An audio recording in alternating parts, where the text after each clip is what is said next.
normal, but I really appreciate everyone making time today. And also your patience, because I know we postponed the call. So thanks everyone. We'll get started in a couple minutes as folks join us. In the meantime, just to get a sense of who's on the call. Just to get a sense of who's on the call, if you want to introduce yourself in the chat, names, pronouns, and where your organization and where you're calling us from. I know there's folks from across the state joining us, so if you can please do that, that'd be great. And we're going to get started in just a couple minutes.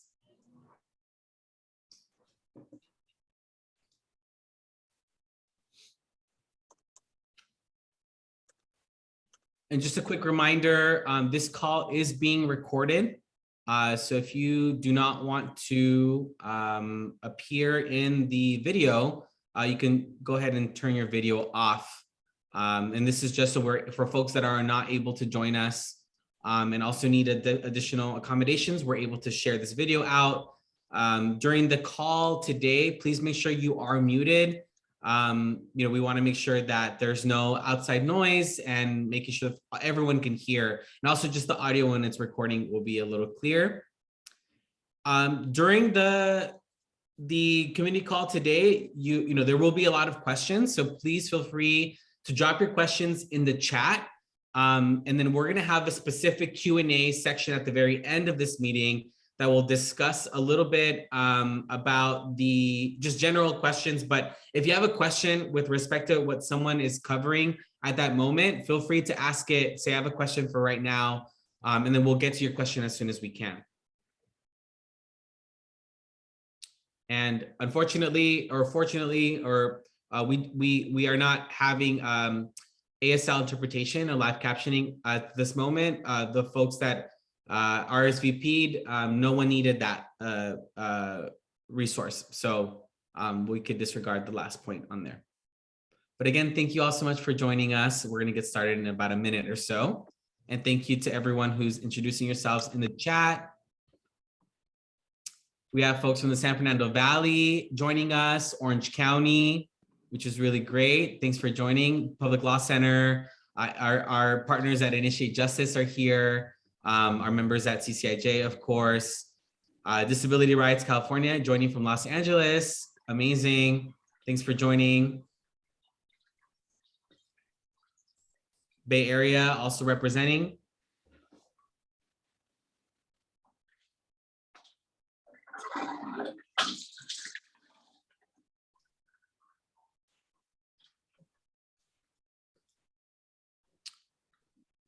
All right. So just as a quick reminder again for folks who are joining us, please make sure that your audio is on mute, just to ensure that we don't have additional noises and folks are able to really concentrate on today's community call. Thank you so much. Again, my name is Edwin. I am the Community Engagement Director at the California Collaborative for Immigrant Justice. Our office is based in Oakland. But I am based in Southern California, in Azusa to be exact, well, Glendora, but Azusa to be exact. And I will go ahead and introduce our fellow panelists as well as our team members that are participating in today's community call. In today's community call on AB 2632, the California Mandela Act is, give me 1 second, sorry. Okay, perfect. So this AB 2632 California Mandela Act call is on immigration focused call. Last month we had our partners at Initiate Justice had a call that was specifically centered around criminal justice focus. And then we will let folks know about any future events happening at the very end of this call. But just to get us started, if my esteemed colleagues can introduce themselves. We'll start over with Lisa. And Lisa, go ahead and pass it to someone else. Hi, everyone. My name is Lisa Knox. My pronouns are she, her, and I'm the legal director at CCIJ. And I'll pass it over to Hamid. Hi, everyone. Hamid. I'm with Immigrant Defense Advocates, or IDA. I'm the advocacy director there. Happy to be here. And I'll pass it off to Jackie. Hi, good morning, everyone. Jackie Gonzalez, Policy Director for Immigrant Defense Advocates, and I will pass it to April. Welcome, everyone. I'm April Newman. I'm with CCIJ, and I manage the Vaccine Education and Empowerment in Detention, or VED program. I'll pass to Laura. Hey folks, Laura here with TCIJ. I'll be helping out with the chat, sending some helpful links so that we're all, on the same page. I'll pass it over to Lisa. Or to me. Thanks everyone. Sorry, there you go. Thanks everyone for introducing yourselves. If you can read a little bit about CCIJ in the chat, you can also read a little bit about IDA in the chat. But the California Mandela Act, AB 2632, could not be possible without our really incredible partners. And our partners include Disability Rights California, and Laura will be posting the organizational intros in the chat, so folks can take a look, take a look around their website and social media, follow them. So DRC, Disability Rights California, who's here as well. IDA, as we mentioned, Immigrant Defense Advocates. CCIJ, the California Collaborative for Immigrant Justice. Initiate Justice, also here. I know some of the members are here representing. Next Gen is also here. And Prison Law Office. So we cannot do this work without our really amazing partners and the folks that are joining us today, who are all proud sponsors of the California Mandela Act, AB 2632. Now, to kick us off, I'm going to go ahead and pass it over to my colleague Hamid, who's going to give us a legislative update because, I really appreciate everyone's patience. We did have to postpone this call that was initially scheduled 2 weeks ago, but because of what's going on with just the natural process of legislation, we had to postpone it. So I'll pass it over to Hamid, who can talk to us a little bit about where the bill is at the moment.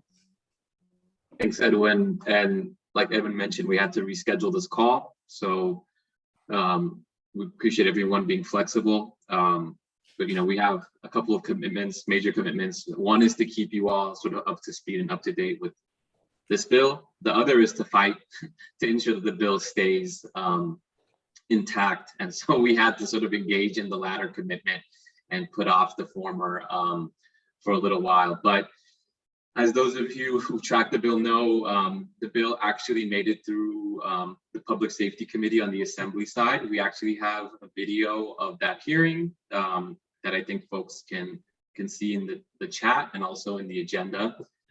It's about 9 minutes long if you want to take a look at it. The hearing was interesting. I cut off the opposition piece because I didn't want to give them airtime, but we can go over some of those challenges as well. But the committee hearing went really well. Eric from DRC testified as well as Kevin McCarthy, who's also joining us here today on the call. Shout out to Kevin. He did amazing in his testimony, very powerful. But the bill made it through. But it was a tough road. I can just share that the bill, when we initially introduced the bill, we used general spot language that wasn't sort of exhausted. And then we amended the bill, and part of those amendments included some very ambitious goals. But unfortunately, we got significant pushback from the initial Public Safety Committee that we went to, and there was some miscommunication, honestly, that wasn't our fault. The committee came back with additional amendments at the last minute. And so the original time that we had been slotted for that committee got pushed back, and we actually canceled the call because we didn't want to hold the call when we weren't sure sort of what was happening with our bill and what amendments we were going to have to take. The main thing that I can share with you all is that the high level things that we really wanted to preserve include a very robust definition of what constitutes solitary confinement. So being clear that having another person in a cell with you, but still being locked down for 20 hours or 23 hours a day should still qualify as solitary confinement. We also wanted to ensure that the specific populations that we are trying to protect in our bill are still intact, as well as the 15-day limit on solitary confinement. I know that the folks in New York really use that as sort of a benchmark to say that after 15 days, people have to be let out of solitary confinement with no exceptions. And then the last thing that we really wanted to be clear about was sort of any arbitrary security loopholes that were added to the bill. So those were some of the things that, without getting into too much detail, we were really spending a lot of time discussing with the committee and trying to ensure that we had good language on. But the fight's going to continue. I can just say that the opposition is going to try to distort our intentions with the bill, and they're going to try to undermine or destroy the bill. And we have to just continue to work together and remain sort of steadfast in what our demands are, and work with the office to secure a comprehensive bill. So thank you all for that. We can discuss sort of next steps and the future timeline for the bill as we go forward, but I wanted to just acknowledge why we canceled that call and sort of give a legislative update to kick things off. Great, thank you so much, Hamid. And again, if folks have questions with respect to the bill process, to the amendments, kind of where things are at, please feel free to add your question into the chat. Our colleague Jackie will be monitoring the chat, and we'll be banking these questions in a separate document that April is taking the lead in taking those notes.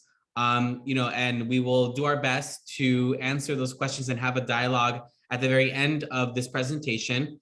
And also, if your colleagues or other folks who are not able to join us today, we still want to engage them. So after this call, we're going to clean up the notes, clean up a little bit the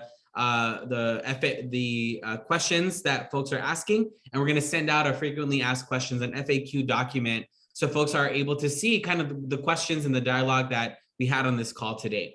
So please, again, feel free to add your questions in the chat. I know other folks just joined us as well, so welcome. All right, and so up next is still Hamid, who's going to talk to us a little bit about just again, the overview of detention, the history of the statewide level work. Again, this AB 2632 call is focused on immigration specifically. So I know most folks here, some folks here are in the immigration space. So we welcome you. We're so happy to have you. And some folks are, have some knowledge, but are still, not completely into the weeds of things. So Hamid's going to help us understand a little bit about how detention is functioning at the state level. So pass it back to you, Hamid. Thanks, Edwin. So I really want to try and have a conversation or speak to immigration detention in California for those of you who may be less familiar with that issue. So there are 7 immigration detention facilities in California. It's a little bit complicated in terms of how they're structured and set up. If you see the screen that we have up right now, it actually lists the facilities, and we've sort of numbered them 1 through 4, and it's a little bit confusing because there are 4 like major facilities, and then 2 of the facilities actually have annexes. So they're separate sort of facilities that are sort of looped in under the umbrella of a major facility. So there are actually 7 different sites that we talk about, but there are 4 major facilities that are private, and then we have 1 public facility. The thing that everyone should sort of know and understand is that the maximum bed capacity for immigrant detention in California is around 7,000. That doesn't mean that in a given year, there are only 7,000 people in detention. And I want to just stress that fact and contrast it with how some jails and prisons may work, where people are sort of serving longer sentences in those facilities, and the population can be sort of, remain at a certain number.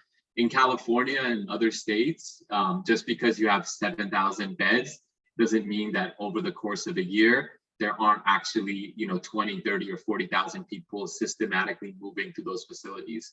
Now, the 7,000 number is the total capacity. And because of COVID, a lot of these facilities have actually had a much smaller population. So I want to be clear that the last couple of years, the total population of immigrants in detention in California has been, I think, around the 3,000 or 4,000 mark, and the total volume of people moving in and out of these facilities is much lower than typical.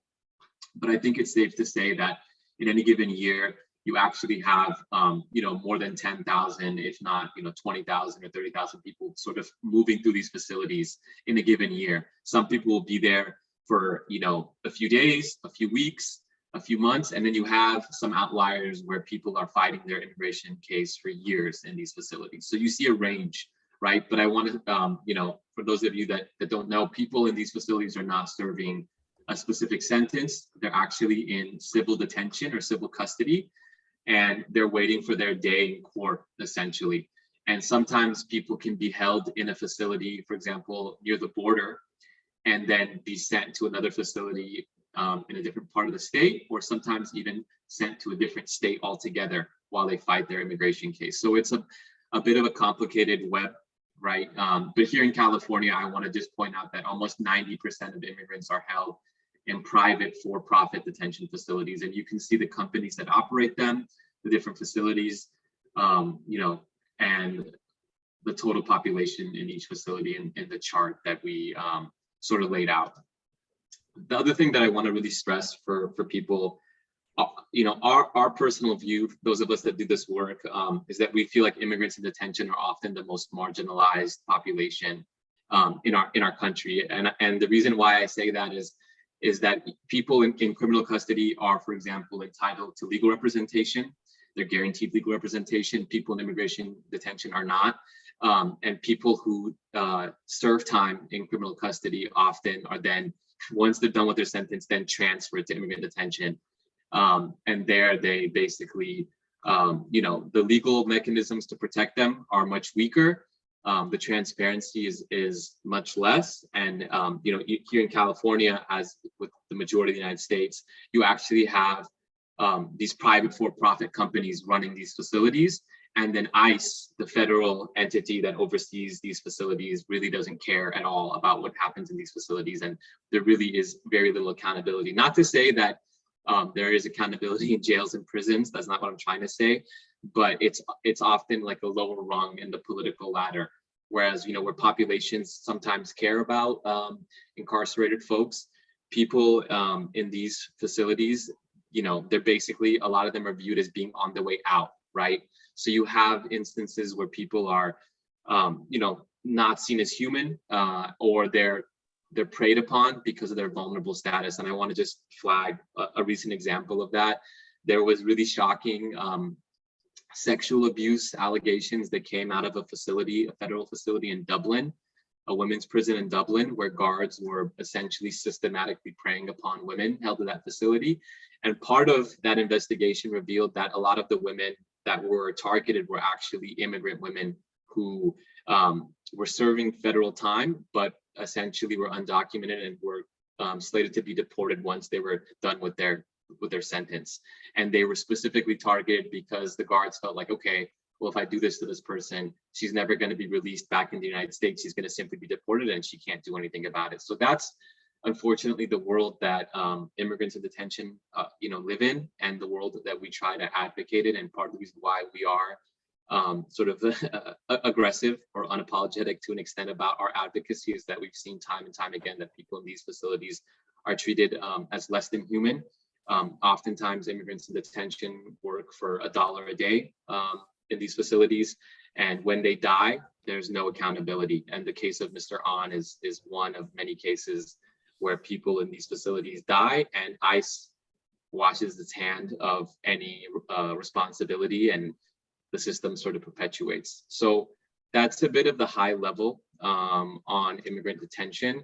What I want to just flag also is that here in California, because almost all of the facilities are private, we operate in a bit of a unique legal landscape. Without spending too much time and going into the history of why certain things are the way they are, California actually did an amazing job of banning essentially any cooperation between local cities, counties, and authorities with ICE.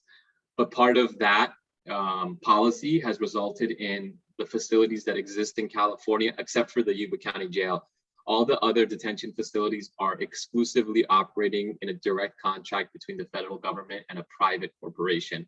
There's no state or county tie in the contractual scheme or the oversight of the facility. In the past, there were IGSAs or intergovernmental services agreements where there was a county and then a private actor and then the federal government, and there was still some layer of state accountability. Now there's just a direct contract. So for us, part of what we try to do or try to think about is how we can actually pass legislation that doesn't target the federal government, because essentially the Constitution forbids the states from regulating the federal government.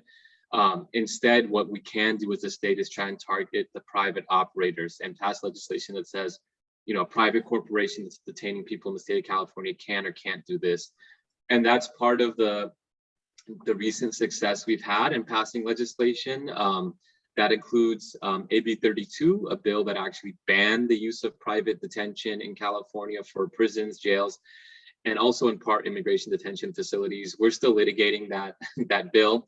But since then, IDA and CCIJ and other folks have passed legislation like AB 3228, AB 263, and now introducing AB 2632, all of which seek to try to at least regulate the actions of private operators in the state of California when they detain anyone, and specifically or including when they detain people in civil detention.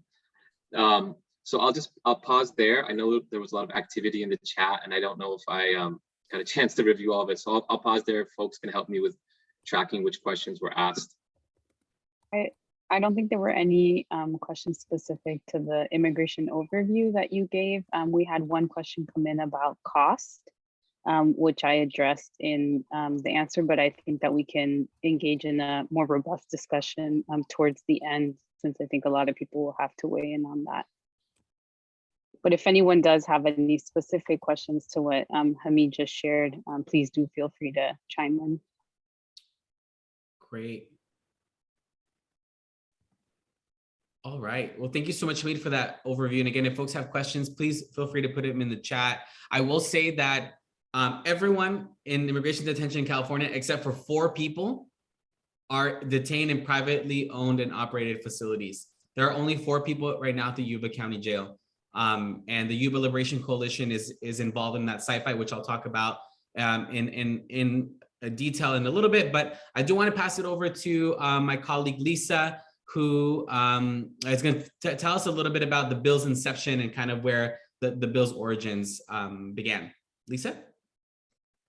Yeah, thanks, Edwin. And thanks so much to everyone sharing your comments and your questions in the chat. I think we're going to have a really robust discussion that I'm excited for. So I just wanted to talk a little bit about the bill's origins. And I think when we talk about people in detention being vulnerable, about private detention operators, it's really rooted in a lot of that. And so the bill's origin really started with the death of Mr. Chung Woon An at Mesa Verde, which Hamid mentioned. And as many of you know, we're coming up on the 2nd anniversary of his death in May. Mr. An was a Korean elder. He was someone who had a history of pretty serious physical and mental health issues. And despite that, he was still being detained by GEO Group at their for-profit detention center in Bakersfield, Mesa Verde, and during the height of the pandemic. And he was actually my client. I was part of a legal team. We were working to try to get him released when he passed away. And at the time that he passed, he had been put into solitary confinement at Mesa Verde, despite his known mental health issues and history of suicide attempts. And so the question that we've had and that his family has had is how could this happen, right? How could this elder with this history of these issues be put into solitary, knowing the harms that it causes, knowing the dangers that it placed him in? And so we've been working with Disability Rights California, with our partners at IDA, to answer that question and to seek accountability for what happened to Mr. An. And so out of that, we really saw the need for this bill, the need to really clearly define what solitary is, and above all, put limits on it so that people like Mr. An aren't put in these restrictive conditions where we know that they're unsafe. And so really this bill is in large part to honor him and to honor all of the others. We know that there are many more people, unfortunately, who've been harmed or who've lost their lives during solitary confinement in the state. And the other thing that we saw during the pandemic in the immigration context is that solitary, and this is true, I'm focusing on the immigration context. I know this is true and has happened in CDCR and other contexts too. But we saw in the immigration context during the pandemic that solitary was used to stop organizing efforts.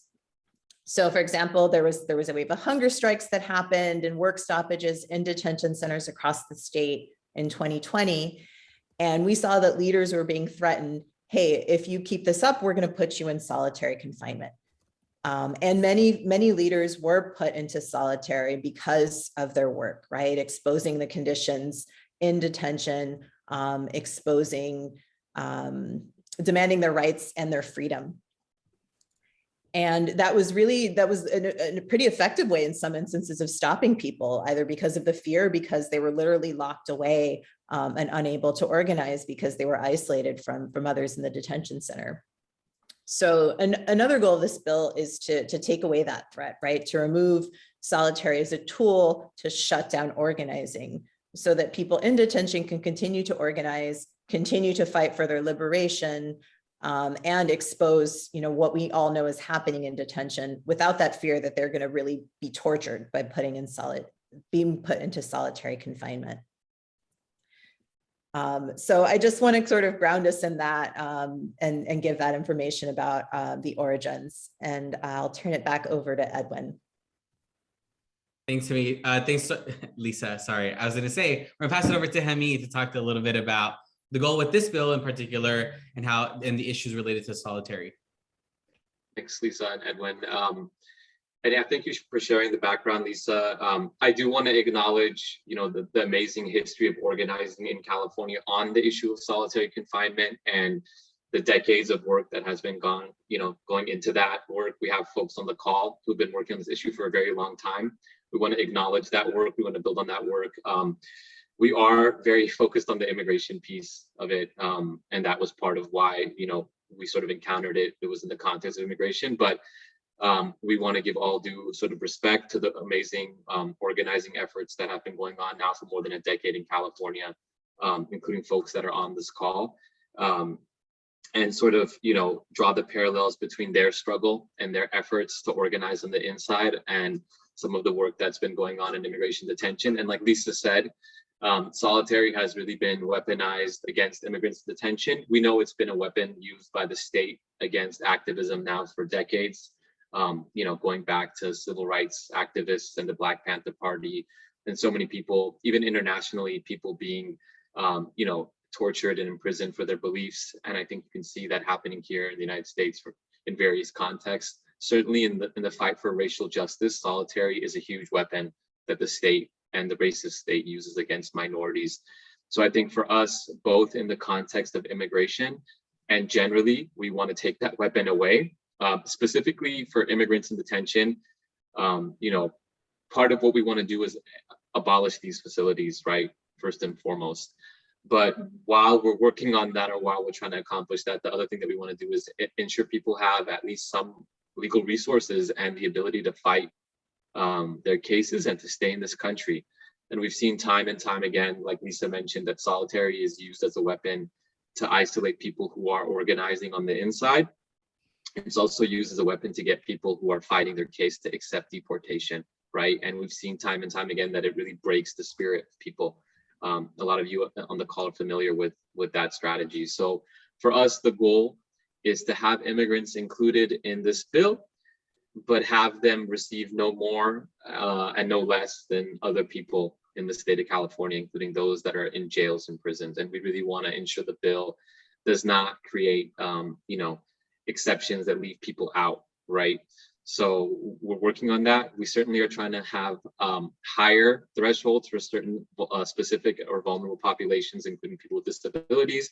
I think we recapped the bill in our first call, so I won't spend too much time on that, but we are trying to set higher standards for vulnerable populations, including pregnant women and so forth. But apart from that, we're really trying to create like a clear floor.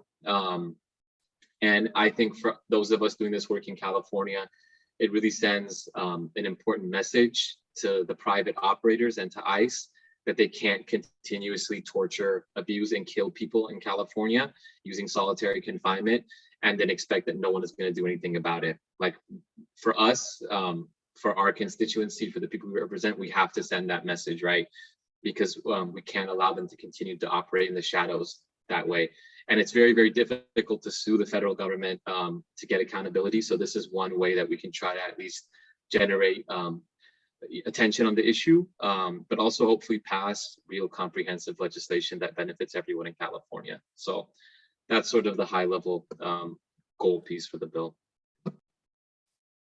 Yes, thank you so much, Hamid, for that. And I want to just echo the applauses and the reactions in the chat, as well as just from the emojis.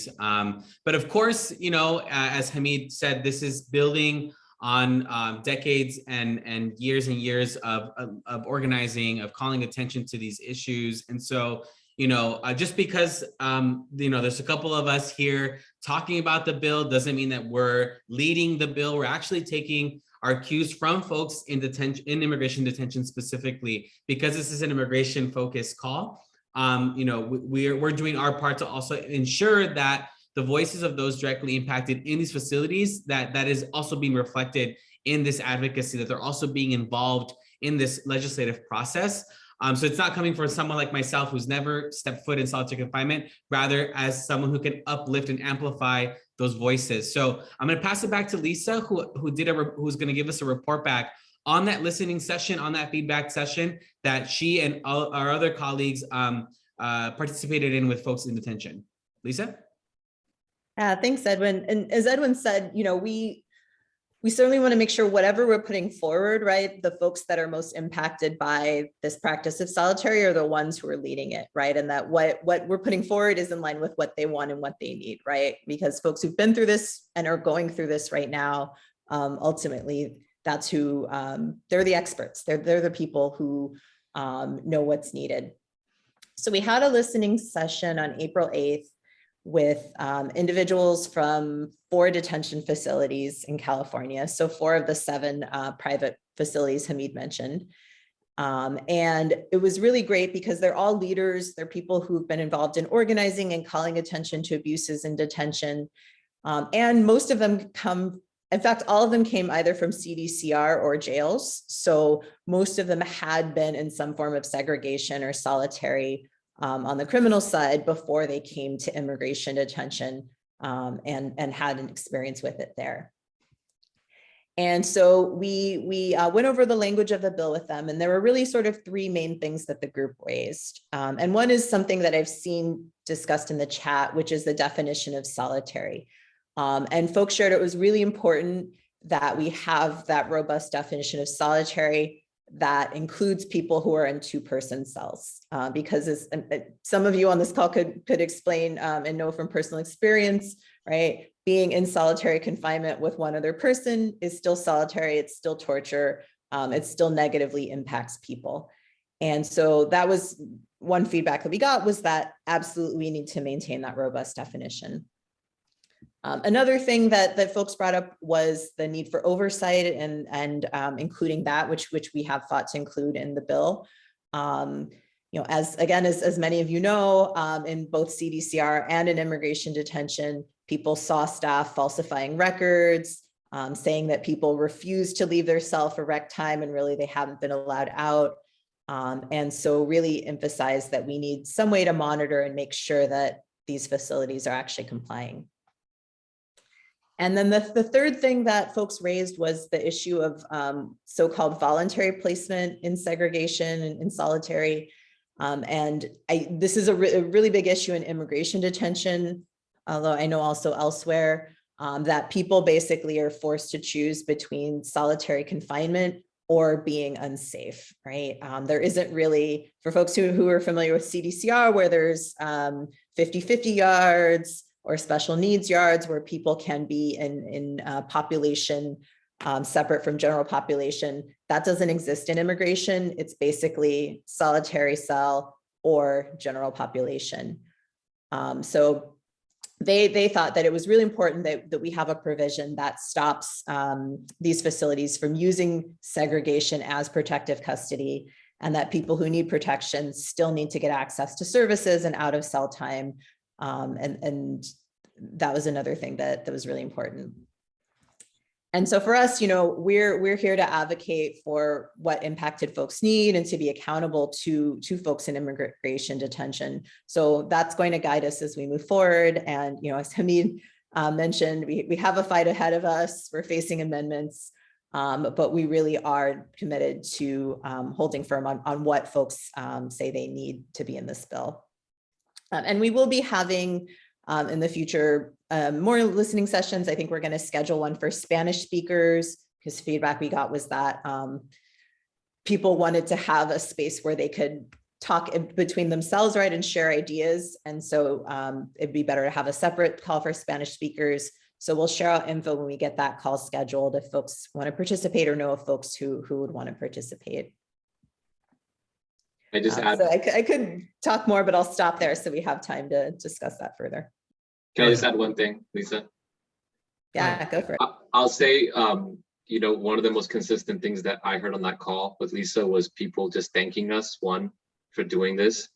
And then one individual actually towards the end, he was like, listen, guys, we've organized on this issue before.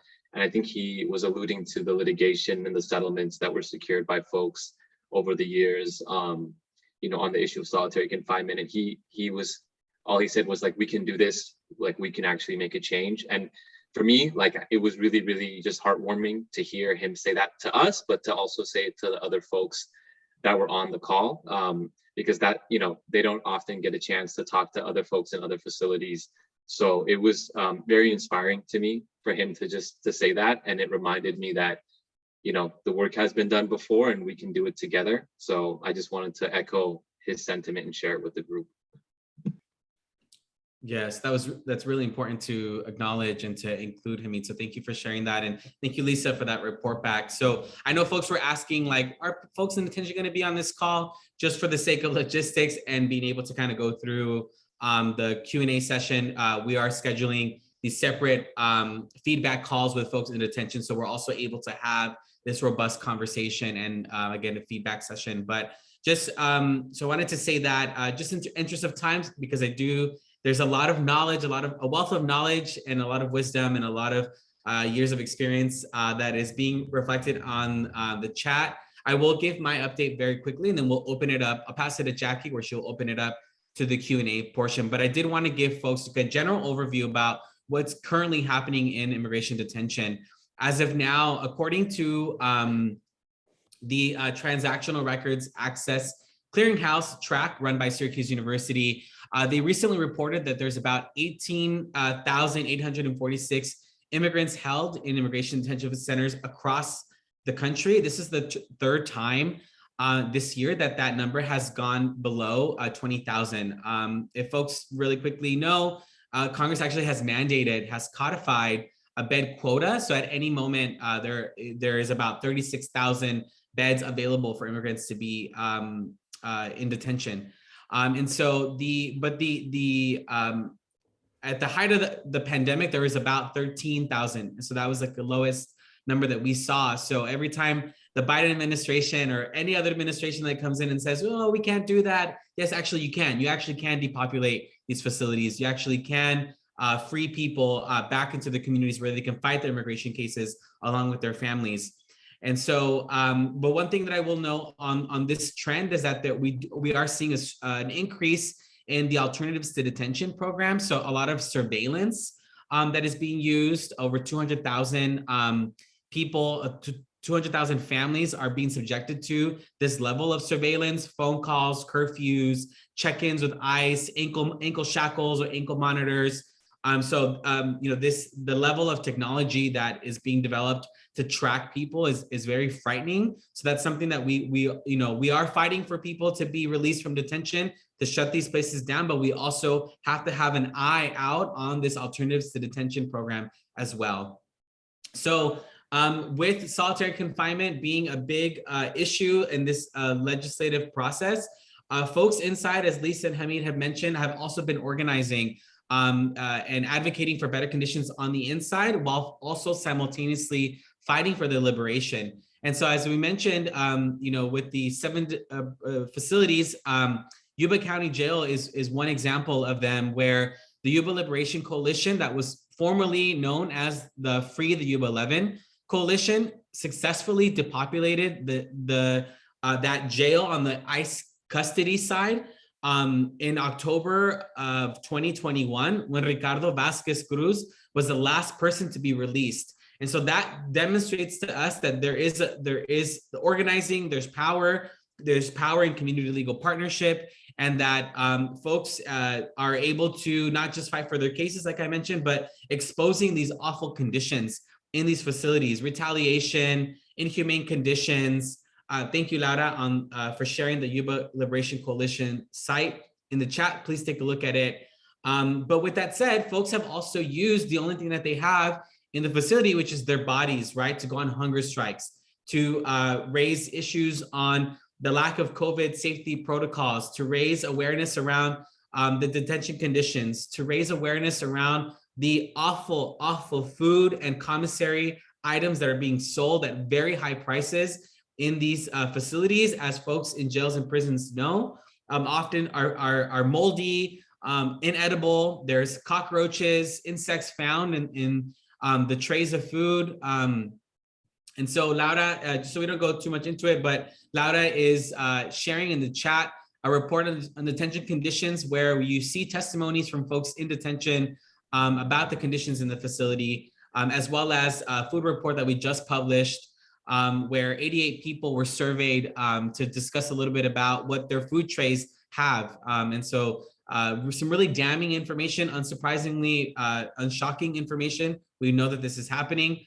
And so, you know, this is all in vain. This is all in, or along the lines, I should say, of organizing and using folks' bodies, you know, going on hunger strikes and to raise awareness on these issues. And so we want to also address and attack solitary confinement, so folks are not being funneled there and also be put in awful conditions. So I'll stop there. I'll pass it over to Jackie, just so we have more time for the question and answer. Jackie?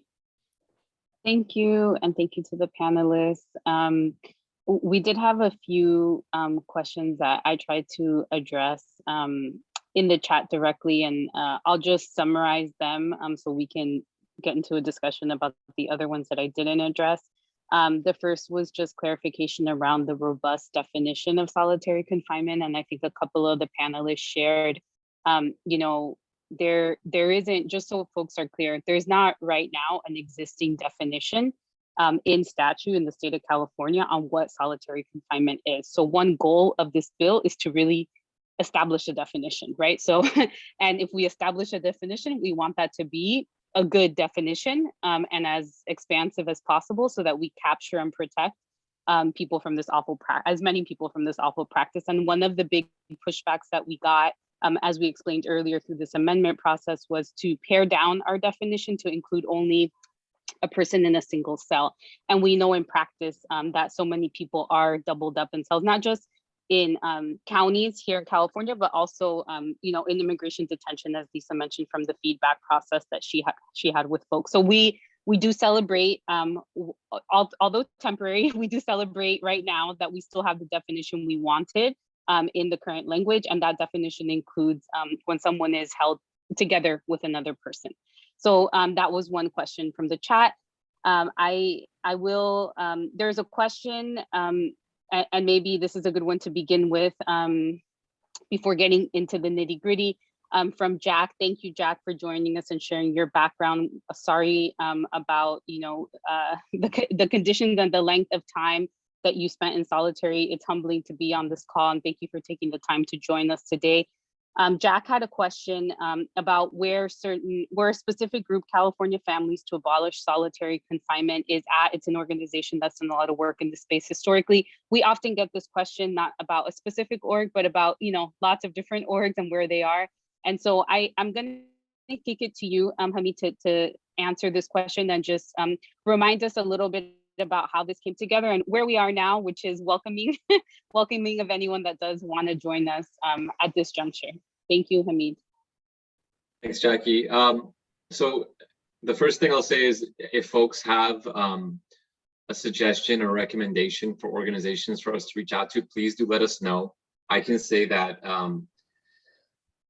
we've been operating at a very hectic pace since introducing the language and trying to find an author, and then working on all the different legislative steps. During that process, we've tried to reach out to as many different organizations and people that we've sort of been told to reach out to.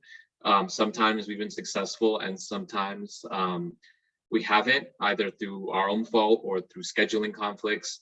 But we want to keep doing that, both to acknowledge the importance of including people who've worked on this issue historically, but also because we really like to get substantive feedback on the policy. So I just want to say clearly that, please just make that suggestion. We don't have any issue doing that, but forgive us if we haven't been as prompt as we needed to be. In terms of CFAST, I think we had a chance to touch base with Dolores, who's on the call, who is affiliated with that organization, if I'm not mistaken. Maybe she may also be affiliated with multiple organizations, so I don't want to claim to have checked that box. But if there's another person that we should talk to besides Dolores, please, Jack or Dolores or Kevin or other folks that are helping us do that, please let us know. And hopefully that answers the question. Dolores, did you want to chime in at all?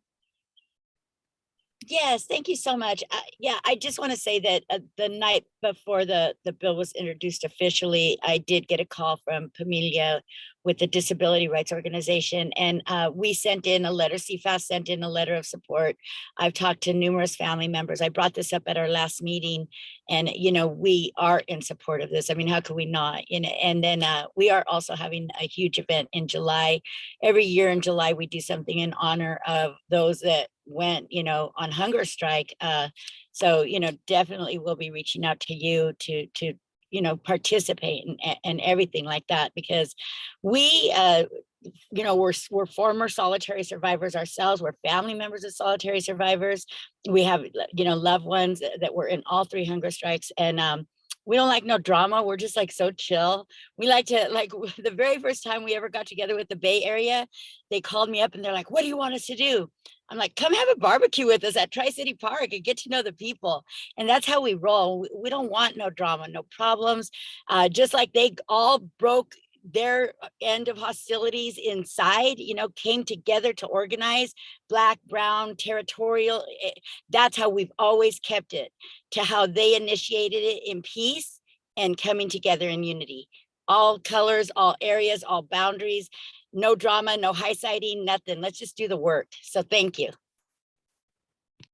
Thank you, Dolores. And we did have a call with Dolores, and we shared with her that, the thinking behind the bill, at least initially, it started on the immigration side, and maybe that's a good thing. Maybe that's a blessing in disguise that you had some folks that that just sort of went with it. But that doesn't mean that the issue belongs to any one org or any one coalition on our end. We just want the bill to move forward. I'll say this now clearly to everyone. Unfortunately, we're not the legislators, so ultimately it's not in our hands. But everyone knows who is the legislator, and it's up to all of us to actually steer the bill in the right direction. And when the time comes, we need to hold fast and say, don't accept amendments that are going to destroy the bill. If we're all down for what it is right now, let's stay down together. And we invite everyone that can to participate and to take the lead, because it's your words that will ultimately have an impact, right? When the time comes, both with the governor, with the member, with everyone. So as long as, if there are things that we can do better, please tell us, okay? But apart from the politics or the drama, Dolores mentioned, the real thing that we all need to really focus on is the policy. So please, if you can read the bill, come back with feedback, and then help us maintain a line. That's the ultimate goal. I don't know that we're going to be able to add more to the bill, to be honest with folks. So what we need to do is to work together to keep what we have there. And the last thing I'll say is, we don't want no problems either, Dolores, except for with CDCR, the jails, and immigrant detention. We'll have those problems all day. Well, thank you so much, Dolores, for grounding us, and thank you for both you and Kevin for really jumping in, understanding how quickly this began and moved, and just being willing to help us push this. To cut to the nitty-gritty of how we push it, there were some practical questions that I think it's a good time to transition to them. The first is about cost, and I began to answer this, but Isabella said, you know, she's tracking legislation in Washington, so you guys should be aware. Just as background, the state of New York did pass a pretty comprehensive bill called the Hall Tax, which very much inspired us. California's bill would explicitly include immigration, which the other bills haven't done, other than by extension, because immigrants are in jails in New York, much more so than in private detention. But the cost issue came up for New York. It's coming up for Washington, like Isabella mentioned, and I'll open this up to the panelists, but I'll start by answering the question, which is the cost is for sure the first, it's where they're going to begin their arguments. We already heard it in the first policy committee. One really interesting thing, we've been in very close touch with the folks in New York. It took them 10 years to pass their legislation, so we're hoping it's not going to take us that long. But they did share really helpful feedback with us about the cost issue, where we are working right now, and this is something we welcome feedback and any connections or ideas on developing a cost analysis. It's something that New York did, and what they actually did was to show that passing a bill like the one they were passing would actually result in savings for a variety of reasons. So they basically established categories, like if you do away with solitary, you could actually do away with certain facilities and shut them down. And the cost of shutting down just one facility is like monumental, right? And I think for those of us that do believe in abolition, like that's a great place to begin. Beyond shutting down, there's a multitude of other ways that there's savings, medical care, both in and outside of the facility, not just health, but also mental health care that results from people being put into this situation. The cost of, or the fact that people, are not able to get on parole when they are in solitary confinement, and then the ability to be released is lower for people when they don't have that opportunity. The rates, not that something we love to highlight, but the rates of recidivism when someone has suffered, through the experience of torture of solitary confinement. And so there are a host of categories that New York used really persuasively to show the legislature there that they could actually save money by doing away with this, weapon. And that's what we're aiming to do in California. We don't have that report developed yet, but we're actually working on it right now, because the next place we're headed is the Committee on Appropriations, which is, the purse of California. So that's kind of an overview on the cost issue. But if any of the other panelists want to weigh in, I know we have 6 minutes left, but please do weigh in on this. And then we have one more question to take up. I'll just highlight what the opposition is going to use to try and kill the bill. The first is going to be costs. And if possible, I'd like actually to try down the line, maybe in the community call after the next one, to invite some folks from New York to actually come and speak to us in California about what they did and the road they went down. Their bill got vetoed like once at least. It took them a long time, but the governor came out and initially said that the bill was going to cost billions, right, to implement. And he kept saying that, and the press kept eating it up until they countered with that press report, or the financial report that actually showed that there'd be a savings. So it's imperative for us to understand that that's what's going to happen here. If we have to take the veto for the first year, that might be what we have to do. But the point is to get out ahead of that issue, right? The cost is one major factor. The other thing that they're going to use against us, just so all of us know from the first hearing that we had and just generally from all of our meetings, apart from cost, is the issue of safety, right? They've tried to claim that the bill mandates a return to the general population after the 15-day limit on solitary confinement. That's not true. That's a lie. The bill doesn't require a facility to place someone back to general population. Someone can continue to be kept in individualized care after the 15-day limit on solitary, so long as they receive the required out of cell time. So that includes people who are being held in isolation for their own safety or for the safety of others. They can still be held apart from the general population under our bill, as long as they get the required out of cell time. But that's what the opposition is going to continually say, that we're not thinking about people who need protective custody, or that we're going to create a danger to the facility, and they're going to lie about the bill. But those are the primary things that I think we need to try and get out ahead of, is the issue of the cost and the issue of safety in these facilities. Thank you, Hamid. And if I can, Edwin, I know we have 4 minutes. We have one more question. It's from Isabella. Have any state professional or mental health societies, associations, I presume, come out with statements in support of the bill, focusing on the health impacts or effects of solitary confinement. I'll just say very quickly, we haven't done outreach on that just yet. There's so much evidence in so many different places and so many journals that we haven't felt the need because it's so well documented what the harms are. But if you have suggestions for folks or can help us get that, we would love that. It would be great. Right now, as Jackie mentioned, we're working on the cost issue. That's the first thing we're working on. But if you can help us do that, Isabella, or other folks, if they have suggestions, please do let us know. Great. Jackie, are those all of the questions that we received? Those were all the questions I captured. If I missed your question somehow and you have not had it answered, please do weigh in on the chat or unmute yourself and feel free to ask. I think we have time for one more. Yeah, we have time for one more question. If anyone wants to unmute and ask a question, that'd be great.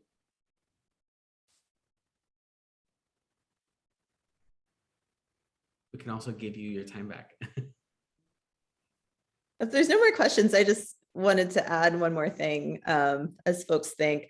I think just going back to what Kevin said in the chat and what Dolores said, like, you know, I focused on talking about immigration detention and the hunger strikes that have been happening there and, you know, retaliation and immigration detention, but absolutely, like, so much is owed to folks at Pelican Bay, everyone in CDCR who really, you know, started that wave of hunger strikes.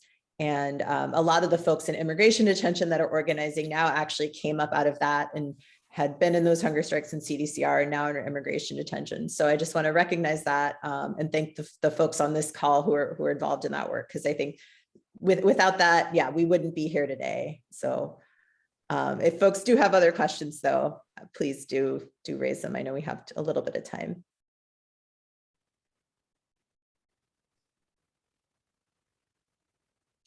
Go ahead, Dolores. Well, it's not really a question. It's just to what I alluded to in the chat as far as, you know, the immigration situation.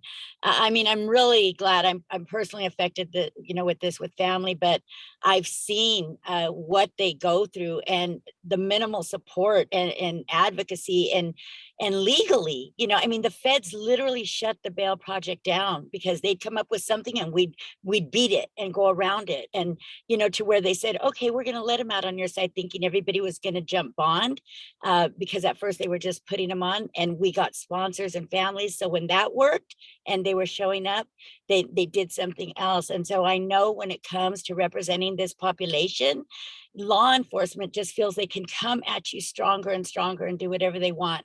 So I commend these efforts and thank you. Thank you, Dolores. And one thing that I forgot to mention, because I wanted to have more time for Q&A, is that detention is not necessary. People do not need to be detained with respect to immigration. And so that has been a money scheme, whether it's private or public. Someone's making money off of the physical bodies of folks who are in custody.